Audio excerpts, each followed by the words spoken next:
Hello students, देखिए आज जो हम पढ़ने वाले हैं वो है क्लास 12th सब्जेक्ट केमिस्ट्री 2023।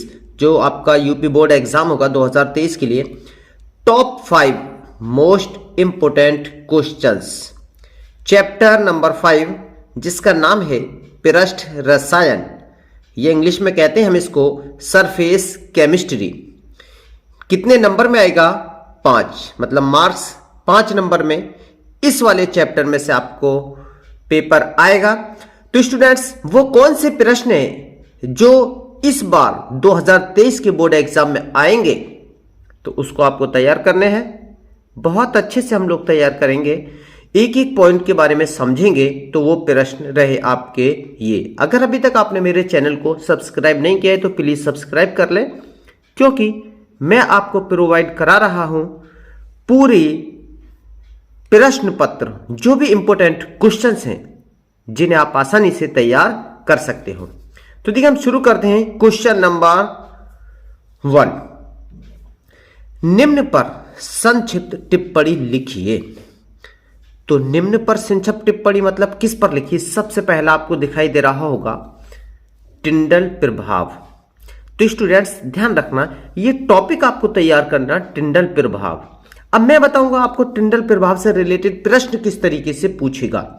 प्रश्न पूछ लेगा कि टिंडल घटना पर एक संक्षिप्त टिप्पणी लिखिए, या दूसरा टिंडल प्रभाव क्या है, इसको प्रभावित करने वाले 2 कारक लिखिए, या पूछ सकता है टिंडल प्रभाव क्या है, इसका कारण तथा इसको प्रभावित करने वाले 2 प्रमुख कारक लिखिए।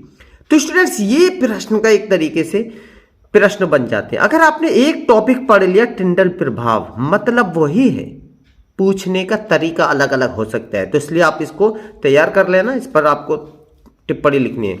क्वेश्चन नंबर नेक्स्ट है वैद्युत कण संचलन। अब वैद्युत कण संचलन से रिलेटेड आपका प्रश्न बन जाएगा कि वैद्युत कण संचलन पर टिप्पणी लिखिए। तो ये दूसरा टॉपिक रहा। तीसरा है आपका स्कंदन। अब इस पर प्रश्न पूछ सकता है कि स्कंदन को उदाहरण सहित स्पष्ट कीजिए, या पूछ सकता है कि स्कंदन पर संक्षिप्त टिप्पणी लिखिए। तो ये प्रश्न का पैटर्न रहता है। नेक्स्ट है आपका पेप्टीकरण। तो अब इसी पे प्रश्न बन जाएगा, पेप्टीकरण को समझाइए, पेप्टीकरण क्या होता है, पेप्टीकरण पर संक्षिप्त टिप्पणी लिखिए। ठीक है, इस तरीके से टॉपिक आपको तैयार कर लेने हैं। नेक्स्ट आपका स्वर्ण संख्या, और नेक्स्ट आपका हार्डी-शुल्जे नियम।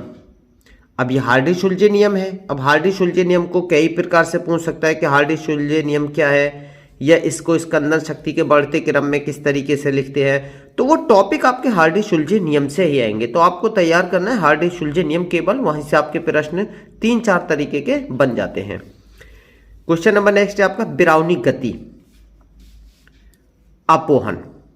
अब जैसे ही अपोहन, अब अपोहन को पूछ सकता है कि कोलाइडी विलयन को शुद्ध करने की किसी एक विधि का वर्णन कीजिए।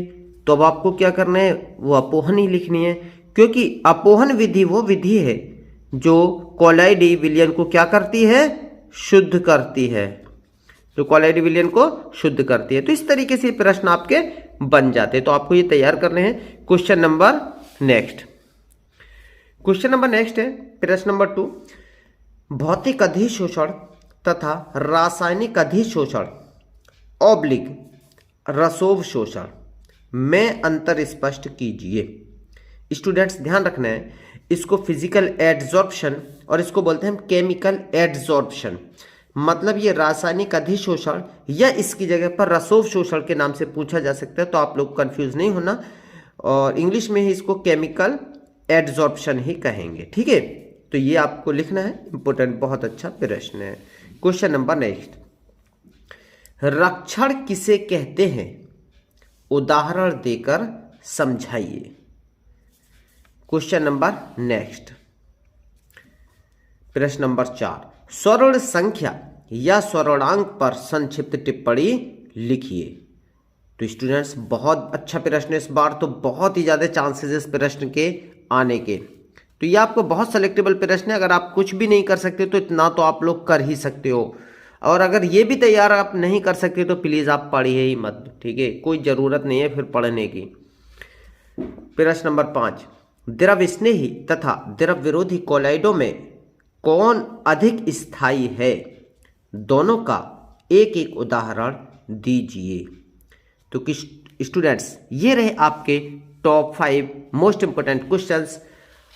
आप लोग को अच्छे से तैयार कर लेना है। अब इन प्रश्नों के उत्तर जो स्टूडेंट्स देखिए ट्यूशन पढ़ते हैं, जो हमसे भी ट्यूशन पढ़ते हैं, उनके पास में नोट्स हैं, वो वहाँ से तैयार कर सकते हैं। और जो स्टूडेंट्स नहीं भी पढ़े हैं लेकिन बोर्ड एग्जाम 2023 की तैयारी कर रहे हैं, तो कहीं से भी इन प्रश्न के आंसर उठा सकते हैं, जो भी आपके पास में साधन हो सकता है तो जरूर कर लीजिए। ये प्रश्न मत छोड़ देना, अगर आपसे ये प्रश्न छूट गए तो समझ लो आपके पेपर में नहीं आएगा।